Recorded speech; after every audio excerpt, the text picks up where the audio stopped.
Welcome you all to the very first episode of 1K Sports Uncut 360 edition.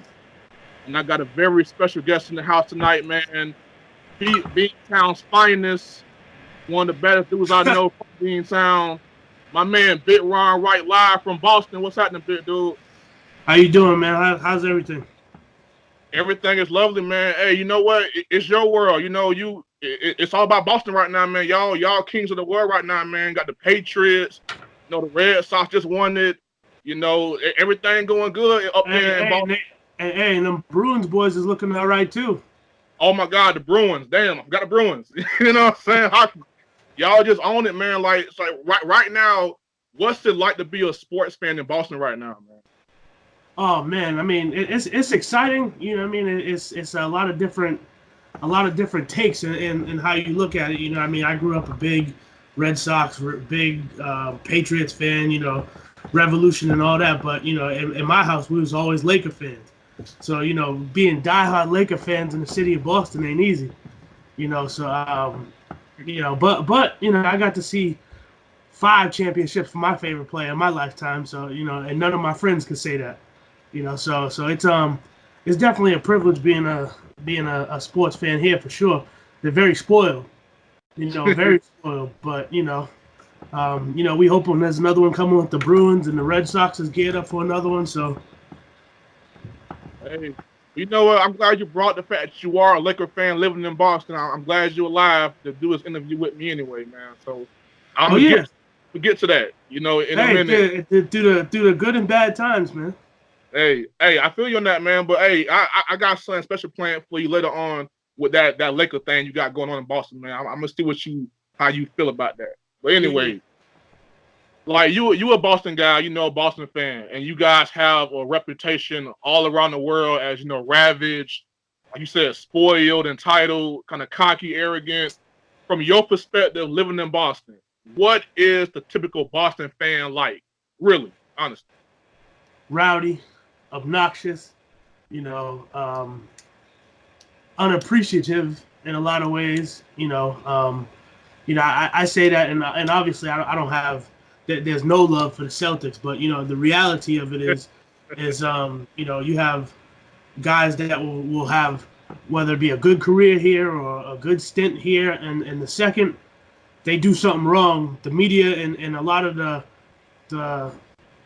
you know the fans that don't know no better, they turn on them. You know, and that's part of the reason why a lot of players, frankly, can't play here.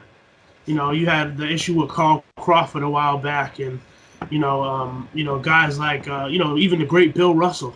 As great as he was, he hated it in Boston, man. So the media is one thing, the fans could be obnoxious. You know, I will say the loyal ones are very loyal. They do know what they're talking about. They are diehard. They're passionate. But of course, just like anywhere else, you got those those bad apples that ruin it for everybody. I got you. Like being a Cowboys fan, I feel like I have to sometimes take the heat from my crazy Cowboy fan because we do have some crazy ones that feel like saying this and saying that. It's like no, Oh come on, yeah, man. We oh go through. yeah. I mean, every fan base got them. We see that even with recently. I know the Lakers aren't having the season that they envisioned on having. In the first year of LeBron, but you got the radicals that are like, well, trade him the first chance you get and Yeah, tank and all that stuff. And I'm like, I mean, come on. It, like it, it makes you're everybody not else a real look bad. fan. Like to me, you're not a real fan if you haven't had that heartbreak and just said, Oh man. "I love y'all. I still love y'all. I still love I y'all." You know mean, what I'm saying? I thought the heartbreak in 2008 losing to the Celtics was bad, but that franchise losing season was, that's devastating, and Yeah, everybody's tanked for picks and all that. I understand, at the time ownership was terrible. Jim Buss was egregious, and poor Mitch Kupchak kind of riding a coattail. Either you do as I say, or you can be out too. Well, now they both gone, so you see where that got them. But it's definitely hard times. But loyal fans will stick it out, and you as a Cowboys fan know that more than anybody. hey, it ain't always easy, man. But I want to get into the Red Sox. So they just won the World Series, man, and I've been watching baseball for a long time, Bit Ryan. It's my first love, actually. I don't think I ever saw a team like in a long time since the '90s Yankees this stacked, this complete, this young, this in their prime, experience, well coached, pitching. I mean, probably the greatest outfield ever with Mookie Betts, Benintendi, and our man JBJ. You know, like Mookie Betts, easily the best damn athlete I've seen on the baseball field in a while. So, Oh yeah. what do you think it will be the legacy of this past Boston team? You know, compared to other Boston World Champions, like where would you say this team will rank in that upper echelon? Well, I think this past championship just kind of really set the tone for what's to come. You know, it's this team is very deep. You know, and when they're healthy, you know they can run all over anybody. You know, they can put a point with anybody. You know, the pitching staff is outstanding. You know, you saw that with Chris Sale when he was healthy, when David Price when he was confident, when he believed in himself, when he felt like everybody else believed in himself. You know, Nathan Eovaldi is just lights out. You know, the pitcher rotation, though heavy on the lefties, they are very stacked going into this year. That they're young, they're hungry. You know, they play the game well, they play for each other, and I think the coaching staff has a lot to do with that. You look at coaches in the past that just you had a good team, but nothing came of it. You look at the Grady Little, and toward the end of Terry Francona. Guys that, they just didn't want to play for these guys no more. And we love Tito here, but, everybody's time just kind of comes. And, Alex Cora really was able to bring the best out of these guys and get them all playing for each other. And I think this year's championship really set the tone for what's to come. As long as, these guys stay healthy, they keep on the track that they're going, they're going to be scary, man. For sure, man. And you mentioned David Price and his struggles, and talk about Carl Crawford. I mean, me personally, Carl Crawford owe me money. You know what I'm saying? he sucked so bad. Like, bro, you owe me some of that contract. You sucked so bad. Yeah. He ate up. Yeah. He ate up a lot of money. But it's funny. And him being hurt and all that really was. It was devastating, especially after they paid him. After you give him all that, and it's like, it's kind of like when they gave Pedroia that deal. You really didn't believe in Pedroia long term as he started getting a little older. But then once he get hurt and you find out how much he's betting up against your cap, you're like, oh man. But Carl Crawford was just another example of the media too. It's difficult. And they're very quick to vilify you. But I mean, expectations are high. And David Price felt the weight of that. You get $40-something million or $230-something million for a contract like that. Man, you better come out the gate producing. And he felt the weight of that quick. But, luckily he was able to stick it out and really find it within himself to kind of shut everybody up. And the playoff run was huge for him. So I'm interested to see what kind of season he has going forward this year.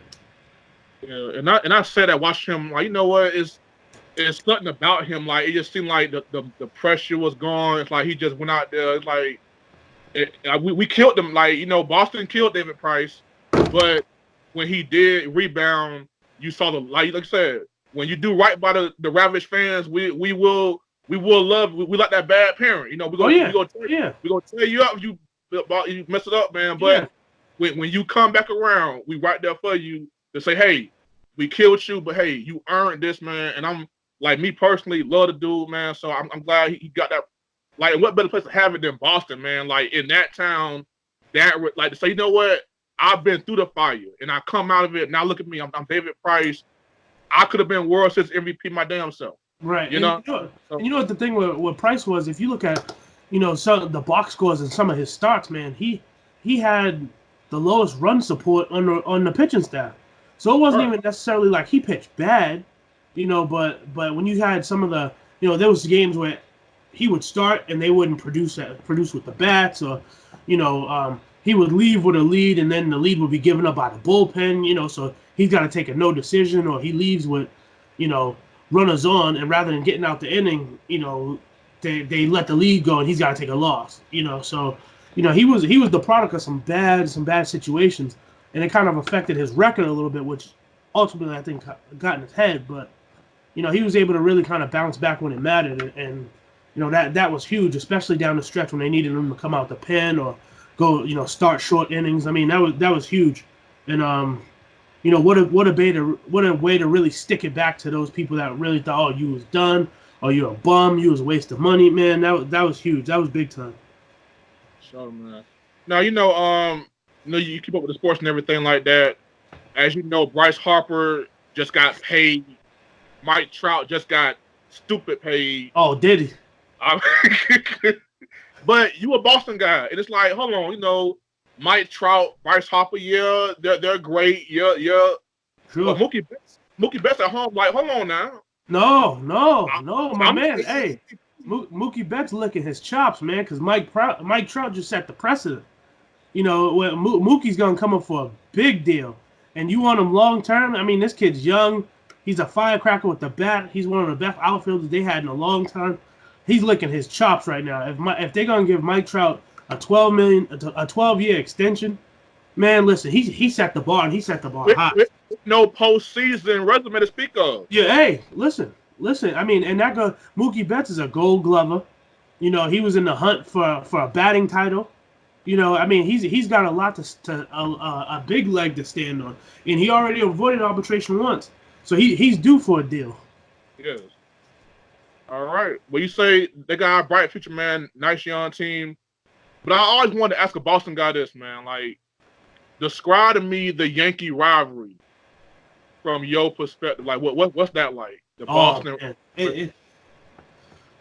I tell people that if you've never been to Fenway Park in particular, it's something about the energy in the stadium, and it's being in the stadium, being on Yawkey, or not Yawkey anymore, Jersey Street, excuse me, and Lansdowne, and kind of getting that energy, that feel, but then coming out of that tunnel and onto the field, man, there's nothing like it. Whenever the Yankees are in town, it is big time. The buzz in the city is crazy. The stadium is crazy. Everything, it's like the lights shine that much brighter. The players play that much harder. And the victory is that much more sweet. But this is a rivalry that runs real deep. I mean, and you talk about guys like, Johnny Damon, that Judas himself, that once you left here after a title run with the Red Sox, you go and put on the pinstripes. I mean, it's disheartening. For the longest time, we always thought Yankees bought championships. They always having these large payrolls, man, and somehow you always manage to find your way into the championship, but never really being good enough to get there. You just happen to land there, But that rivalry runs deep, man. It's no feeling like it. It's not like a division rivalry where the Blue Jays or the Orioles are in town. You talking about it rivals the Celtics and the Lakers. I mean, no matter how good or bad they are, that game, you want that one. Well, we'll transition here, man. Like you said, it's great to be a Boston fan these days. The Patriots won the championship after the Red Sox, so now we got to discuss the Patriots' 6th championship. So, but, I feel like Tom Brady, Bill Belichick, the championship range, the dynasty, it all speaks for itself. You know what I'm saying? We can go with Tom Brady's number, but we'll be here all night. You know what I'm saying? but just like from your perspective, Ron, like, what will the legacy be of Tom Brady and Bill Belichick with all the nonsense and the media? They cheated, this and that, but they still won. They took out Peyton Manning. They took out this guy and that guy. Took out Legion of Boom, the comeback. Like, I feel like if you did cheat, you can't cheat all that. You can't do all that. You can't do all that. So yeah. What would their legacy be in your eyes, despite all that noise? I mean, I think you had a discussion about it previously. What would Drew Brees be if he didn't run into Sean Payton? Brady's, the numbers speak for themselves. He's the greatest quarterback to do it. Period. But with that being said, would he have still had the same career if he didn't meet Bill Belichick? I think it would have been pretty close. And I say that to say, that you can't, at that stage, at that level, you can't really train vision. You can't, instinct and, I feel like you're born with that, and as slow as this guy is in the pocket, and as slow, oh, he's got lead leg, we always bust his chops, but this guy, man, has been the real deal. And I mean, year in and year out, he's shown, the prep, the readiness, the willingness to do whatever, and I mean, the numbers are what they are. His legacy, the numbers will speak for themselves. I don't really believe he'll have an asterisk next to his name, but of course they go hand in hand, and history will favor him, and I truly believe that, not just as a Boston fan, as a Patriots fan. The numbers are what they are, and you look at the way this guy plays. Of course, he has bad plays. Of course, he's been on his back several times at that, especially when that offensive line was garbage. Sure. But the numbers are what they are, and you look at these games week in and week out for the last how many seasons. You can't refute the performances that he's put up. It's just been astounding. You give him minimal weapons, and look what he does. Now imagine when he had Randy Moss and guys like this. I mean, an absolute assassin. The scandals and all that is something, that's totally different, but Right. But me personally, out of those two, I always say Belichick, because I feel like this. You got Tom Brady. You say it's the GOAT, the greatest quarterback ever, right? Yes. But you have LT, the greatest defensive player ever, and they both came from the mind, the creation, the motivation of Bill Belichick. So I feel like you can't put together Mount Rushmore of football players and they not have something to do with Belichick, whether they had to go through him or learn from him. I feel like Belichick could have done that with someone else, but then again, Tom Brady. You think about he lost 3 championships. 2 of them, he won the game and left it in their hands. Right. And the other one, 500 yards, 31 points, 33 points. Y'all couldn't win that for me? Right. Like, so the guys 8 Super Bowls in right now, and it's no discussion. So I feel on that, but I lean more toward Bill Belichick because of, like, I can't ignore if LT says I'm nothing without Belichick, I'm going with LT, bro. So I got Belichick. Yeah, I mean, and when it boils down to it, it's funny. You look at the scandals, and they got the Spygate, for instance. And, everybody, the Patriots cheated, the Patriots this, and the Patriots that. Well, the fact is, everybody's done some kind of, whether it be video prep or, a little side footage without nobody, you know what I mean? The Patriots happen to get caught. Now, the issue with the Patriots is they always lie about it, as if it's not obvious. You know what I mean? It's just like, with the deflated football situation, and you had Aaron Rodgers that really made him look foolish and was like, so, I like a heavier football, so I put air into the football. Who cares? But scandals are what they are. When you got a franchise like that, a dynasty like that's been there year in and year out, and they've got as many titles as they do. People are gonna always find something to nitpick about. Something gotta be wrong. Yeah, exactly. I mean, something's gotta be wrong. You cheated somehow. Right. Well, the Patriots don't. From what I'm seeing, they're not slowing down. They just got Michael Bennett. I mean, everything looks good. Stephon Gilmore is a freaking monster. I love it. And I mean, people can say what they want. Martellus Bennett was thinking about coming back to play with his brother, and for what it was worth, he did good for the little half a stint he was here. So you got another tight end, especially if there's really a possibility that Gronkowski could leave. Even if Gronkowski does one more season, that takes the burden off of the load off his shoulders, and he can actually preserve his body a little longer. He can sit out plays if he has to. If you have another tight end capable like a Martellus Bennett, who Tom Brady trusts, along with, they said the possibility of Josh Gordon coming back next year. Patriots are in the mix along with 4 or 5 other teams for Jordy Nelson. I mean, you got Chris Hogan and Julian Edelman. I mean, it could be disgusting. Right. Now, you said this bright future, and you brought up Gronk. I mean, while watching him play, man, it's hard because you just see the arm bracelet. He's been, ACL, back surgeries, elbow, forearm. It's like bicentennial. Yeah, it's like, is this the end of Gronk? And if this is the end, what does he rank among your all-time great tight ends? Oh man, I mean, That's fun. I mean, I want to say, to me, in my opinion, he's top two, top three, easy. I mean, knowing how injury prone he was, we knew that in college. Right. This kid has got injury problems. He's gonna have an issue staying healthy. He's gonna take a lot of shots. He's big. You gotta hit him harder. You gotta double team him, triple team him if you have to. He's a fridge. Do whatever it takes to get the football out of his hands. But I definitely don't discredit guys like Tony Gonzalez. I'm a huge Travis Kelce fan. So he's definitely in that, to me, top three conversation. Where he'll actually land when it's all said and done, no idea, because Travis Kelce's still on the rise. Tony Gonzalez has totally cemented his legacy, to me, as top three, and that's in my personal opinion. So, Yeah.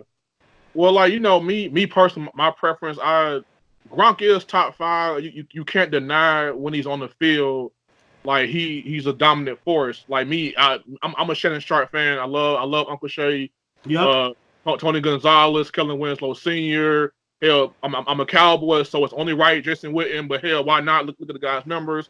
And then right. you got Gronk. You know what I'm saying? So it's those five for me, man. And like, if it is the answer, I feel terrible, but like it was a great. He's going to Hall of Fame, so I don't feel like we missed out. But man, if he could just stay healthy for a couple more years, man, who knows what records he would have. I mean, and as hey, I'm a Cowboys hater. I am, but man, that Jason Witten's a bad boy, man. That Jason Witten was a bad man.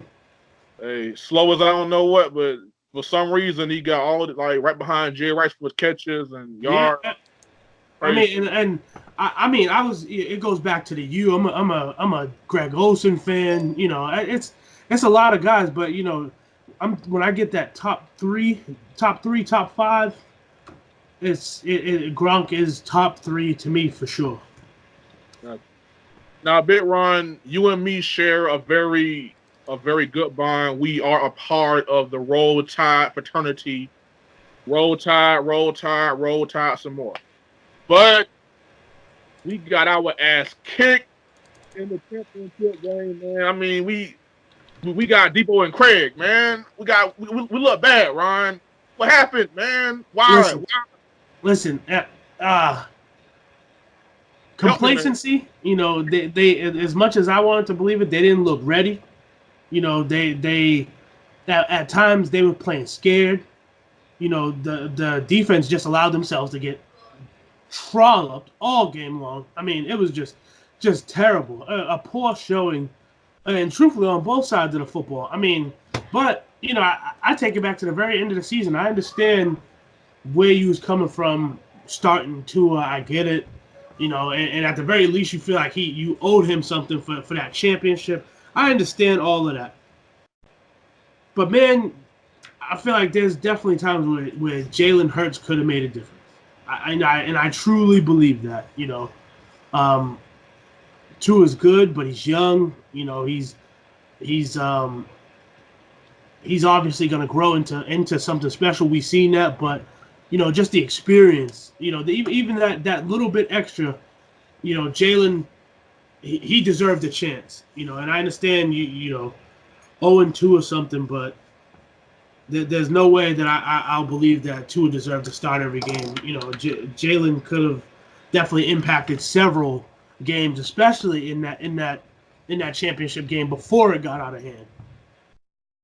Well, just from my perspective, like it once Tua got in that game and won that championship for us, it was never going. It's never an easy choice anyway. Then you complicate the situation by Jalen Hurts. He scored a game-winning touchdown against Clemson, and our defense blow it.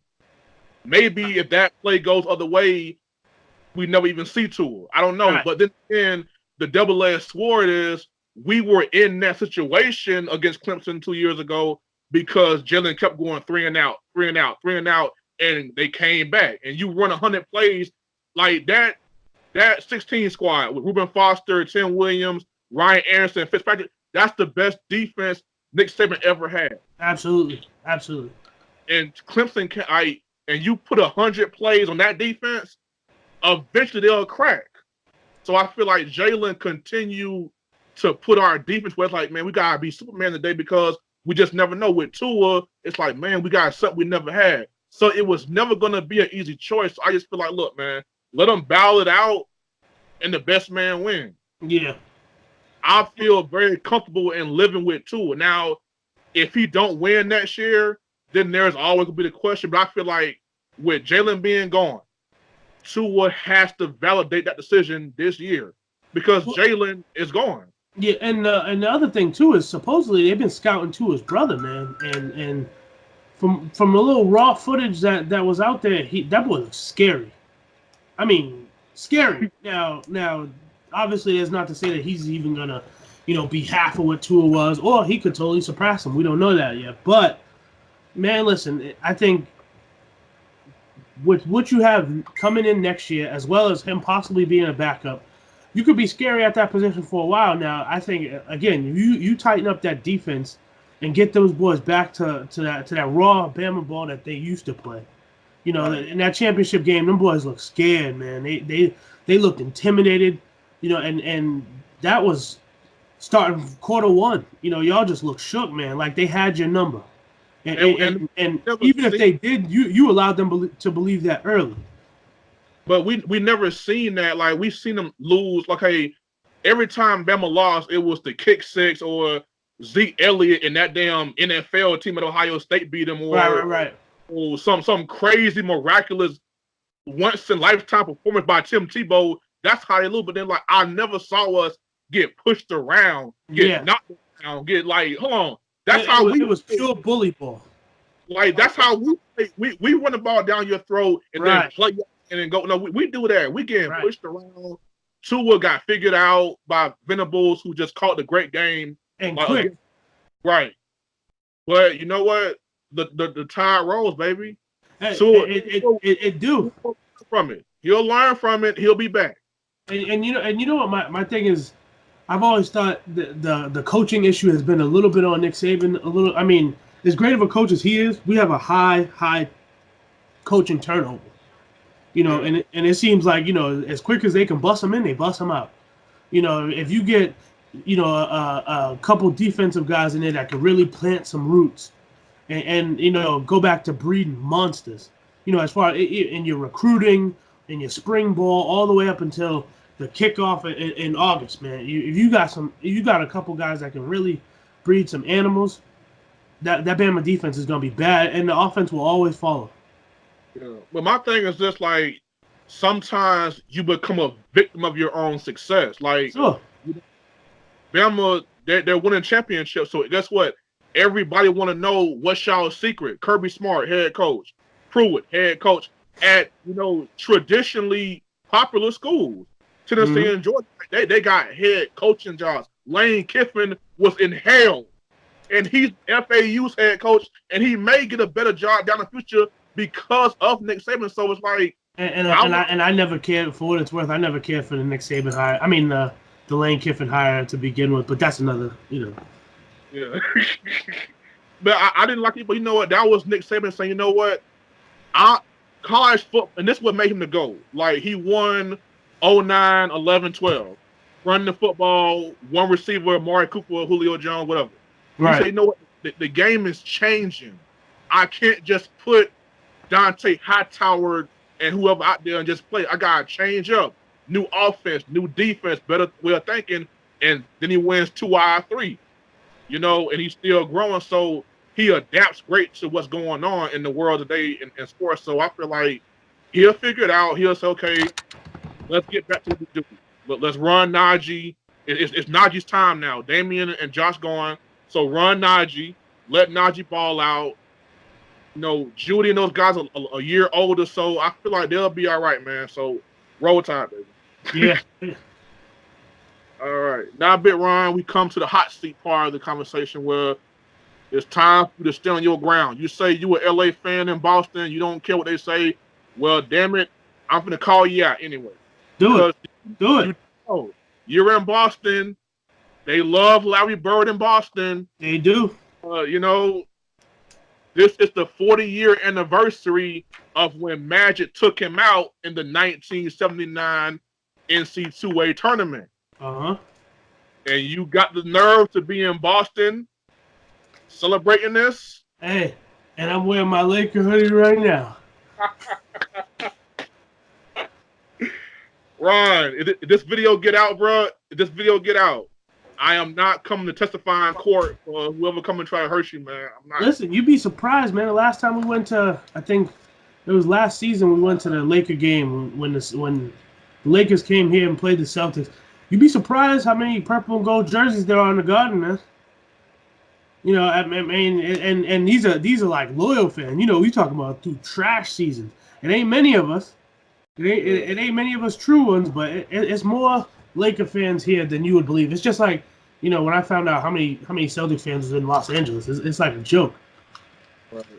And I did hear a story that Magic had said when they got there in the '84 finals, they ran to some black guys and like came and said like what's up to him and James Worthy and the guys. They said, man, hey, good luck, hope y'all win. And he said, hold on, y'all from Boston, right? He said, man, look, we're not going for them white boys, man. We down with you and Worthy, man. We want to see y'all win, man. Yeah, like, hey, you know, and that's how a lot of fans was bred, especially in the '80s.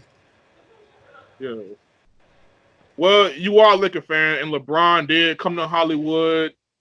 Things didn't quite turn out so good. The '80 trade got blown to hell. LeBron ain't going to the playoff for the first time in like what, a decade of some change Ever. But do you feel like, you know, first of all, being a Laker fan, you like a LeBron fan now, right? You know, kind of, you know, because he's a Laker right now. But I mean, I guess you truly can't be one without the other, I suppose. I mean, you know, it kind of comes it comes with it. You know, it's, you know, he's here now, so you know. But do you feel like his legacy is changed after missing the playoffs? Because you know, I'm a Kobe guy, and if people killed Kobe for missing the playoffs in his prime, I say, hold on now. Now LeBron at his prime with a garbage young team, missing the playoffs, same thing happened to Kobe. So if Kobe got criticized, LeBron can too, but it shouldn't affect their legacy. Absolutely. But do you think his legacy will be affected anyway? No. Like no, I feel like he's already cemented that. You know, and I mean, I get into it with guys all the time here. You know, like, you know, when I bring up the fact that he's won 3 titles, but in how many attempts? You know, I mean, again, I'm a Kobe guy. You know, 5 for 7 beats 3 for 8, 3 for 9 all day long. You know what I mean? But LeBron has cemented his legacy in what he's done prior to his signing in LA. You know, you talk about a top 10 leader in assists, headed for a top 10 leader in rebounds and points scored.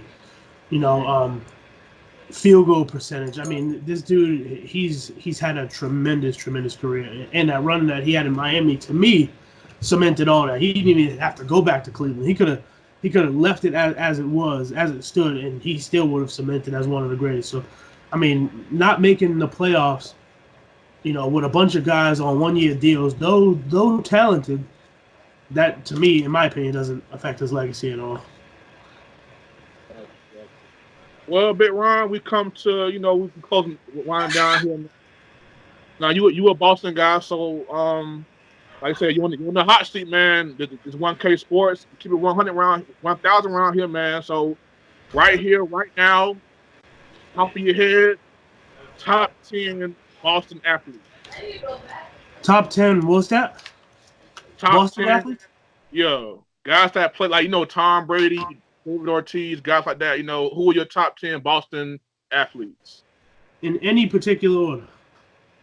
Any particular order. Just give me your 10 guys you go in the world with on World War IV for the sports world. Oh, man. Your 10 Boston guys, man. Jim Rice. Tom Brady. Easy. David Ortiz. Too easy. That's 3. Pedro Martinez. Oh, yeah. Hey, you know, anybody who forget him throwing Don Zimmer to the ground, man, is... Hey, with a face too. Like, what you doing, old man? Yeah, I mean, and I hate to say it, and of course, we all know the negative history, but Bill Russell. Yeah. That's 5. Gosh. I'm a big big Manny Ramirez guy. I feel like he had a lot to do with the championships in 2004, 2007. I don't discredit that at all. Boy. That's 6. You got 4 more, baby. 4 more. Come on. You got it. Boston guys. Nah, man, it's sacrilege, man, because you can't say Bird. You can't say... You gonna leave out... That don't even taste good. Come on, Ron. I'm biased. All right, because I'm an LA guy, but I'm not from LA, so you got to go with Larry Bird. Yeah. I hate. Remo? That tasted terrible. Remo. Wow. You doing good? You got 3 more. I'm surprised you didn't say Paul Pierce, but I'll wait till you figure it out. No, I can't do that. Listen, I gave you Bird. I'm not gonna give you Pierce, man. I'm not gonna do that.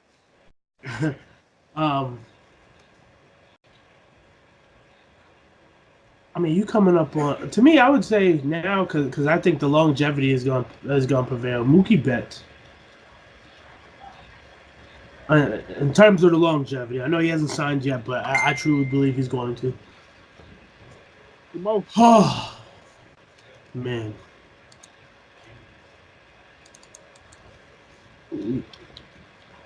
Adam Vinatieri. Yeah, I mean, well, I was saving him, man. You talk about the championship guy.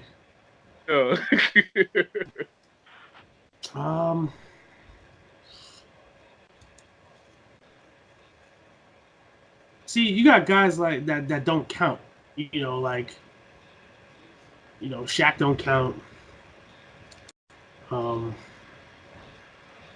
Nah, I'm not. That don't count. And it was terrible to witness him put on that awful green too. I mean, how about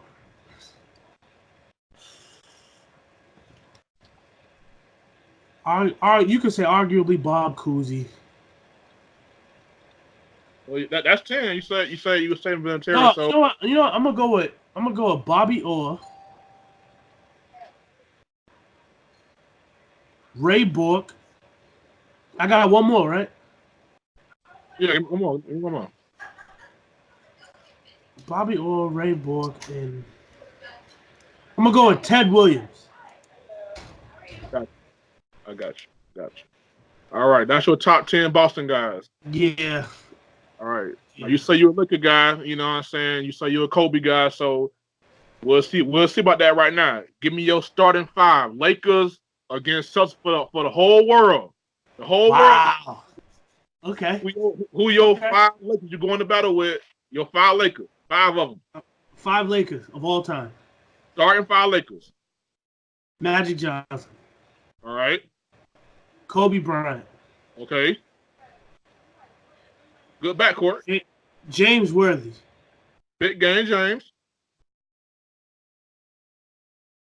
I'm going to double up on you. I'm going to go Kareem and then Shaq. Kareem and Shaq. So Magic Kobe in the backcourt, Big Game James, Kareem, and Shaq. Correct. And y'all destroy whoever in the way. Hey, all 7 games. Gotcha. All right. One last question, man, because you're a Boston guy, and this is a big topic going on with the whole steroids nonsense and all that. You brought up Manny Ramirez. Big Papi will be up in a couple of years. Do those guys deserve to be in the Hall of Fame? I say hell yes. It's not even close, man. I mean, you look at impact alone, not just what they meant to the teams, the winning seasons that they had, but the impact that they made on the teams when they was trash. I mean, and then you can lean on the numbers and say the numbers speak for themselves. David Ortiz, ever since the they had a designated hitter position, is the greatest to ever do it. I mean, yeah, and truthfully, people don't give him enough credit. He wasn't an awful fielder either. I mean, he don't field, but he wasn't an awful fielder. Yeah. And you look at just Manny's time in Boston. I mean, it's not even close. It's not even, to me. It's not even up for debate. I mean, those two guys were the 1-2 punch in 2004, 2003, 2007. I mean, they were the powerhouse, the 3-4 punch that got those titles.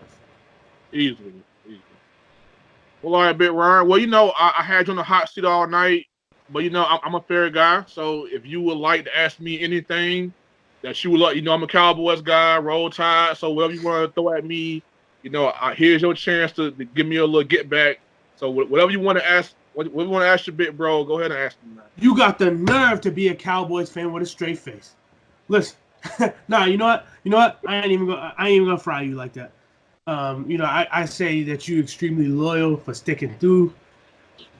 Oh my goodness, Dak Prescott not knowing how to play football no more. Jason Garrett and his awful play calling. I mean, Zeke is as great of a player and great of a running back as he's going to be. What was you thinking? With that stuff, whether it be old, new, whatever, you knew what it was. But nonetheless, and getting rid of Des Bryant, man, I always felt like that was a tough call. I felt like at the time it was a bad call, but I feel like they should have gotten rid of Jason Garrett first. What's your take on that? Well, I feel like this. To be the head coach of the Cowboys, you have to understand something. Your ego doesn't matter. Jerry Jones matters. The guy, he fired Jimmy Johnson after back-to-back championship, all because Jimmy wouldn't just bend over for you. So if you could fire that guy, that tells me you have a control problem where you want the guy in charge to know that you're the boss. And I feel like in Boston and New England, like Robert Kraft does his thing, Belichick runs the team. Mm-hmm. I feel like Jerry Jones' mindset is, and I'll give him this: we have won the draft. Zeke, Dak, Byron Jones, Jalen Smith, Vander Esch. We've drafted very well, but now we have this issue where Romo's gone, Dez Bryant's gone. We got Zeke finna get paid. We got Dak coming up. So Jason Garrett can only do his job, and that's be Jerry Jones' puppet. So I can't get mad at Jason Garrett because maybe he does know something and he just can't say nothing. So I can't blame him. The guy, our biggest problem can't be fixed because Jerry Jones might go fire himself. He's our problem. Right. He's the problem. Jason Garrett is just doing his job. He's doing what his boss tells him to do. That we all do that every single day. So Jason Garrett following rules so we don't get fired. So, I mean, we hopefully it works out for them is what I'll say. I mean, they time in and time out, the Cowboys have had too much talent, and they can't get out of their own way sometimes. Well, I wouldn't say we haven't won a championship since '95. I'll give you that. But I don't think we've had a busload of great. We've had some really terrible teams over these last 2 decades too. Facts. Now, the 07 team, no excuse. Should have won a championship, no excuse. The 08-09 team, no excuse. Should have won a championship. The 14 team, the Dez Bryant catch rule, we got screwed. I stand behind that, but whatever. That's rookie year, lost to Aaron Rodgers again this past year. So it's like something needs to happen. And it needs to go down right now because if you're going to pay Dak Prescott, which I assume he will, and I assume Dak Prescott will not take a pay cut because he saw Jimmy G get a whole bunch of money and ain't done nothing yet. So I thought you got Zeke, Amari Cooper, DeMarcus Lawrence, Byron Jones. All these guys want their money. Do you pay them, say, screw you, Dak, we tank for Tua? Or you say, all right, Dak, we give you one more year to show us something. And then he go out there and win a championship. Now we in Joe Flacco's situation where it's like, now we owe you the world and that we can't sign nobody. So Jerry, and whatever the case may be, could you live with it? Because you give Dak another year and it goes bad, and then that whole tank for Tua thing is out the window. I mean, Tua could be somewhere else by then. So or it works out in your favor. You get Tua and you end up having more success than you did, not just with Dak, but let's say there's another coach that comes behind that. Who knows? It could be a bunch of different things that happen, but whatever the end result, it's like, could they live with that? You know, to me, the changes have to start from the top. And believe it or not, I say it starts with Jerry Jones. I understand he's the owner of the team and all that other stuff, but, you know, it's got to start from somewhere. And even if that means you getting rid of your loyalty and firing Jason Garrett, you know, you could start with a new head coach and then work your way from there. Get through the fluff, you know, after that, you know. But a new head coach, to me, it should be the start of their turnaround. I mean, this year, I feel like Dak Prescott, he's earned the right to be our quarterback for this year. He deserves to get paid. I'm just saying, I wouldn't pay you all that money. You know, you deserve $22 million like Nick Foles got, but I'm not going to break the bank for you. So it's right. So this year coming up is a big year because, like, that want to get paid. Zeke, Amari Cooper, all these guys due for contracts, and Jason Garrett's on his last year. So a lot will be determined about our future after this year because maybe that just finds maybe it goes off in his head. Okay, I can play quarterback.